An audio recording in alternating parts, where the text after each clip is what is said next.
Plants on my plate. People need food to live and grow. People eat plants for food. People eat different parts of plants. Part of this plant is orange. It is a root. These plants are carrots. What color are the carrots?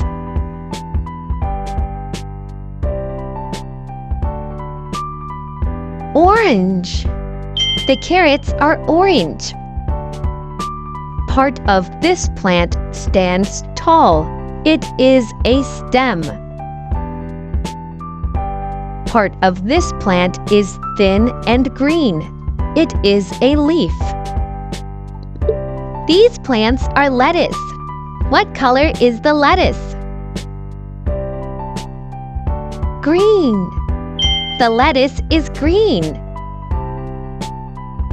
Part of this plant is red. It is a fruit. These plants are strawberries. What color are the strawberries? Red. The strawberries are red. Parts of this plant are yellow. They are seeds.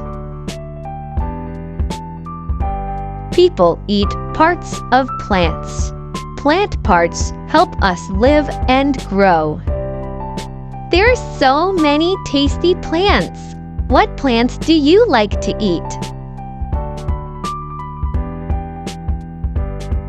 Yummy!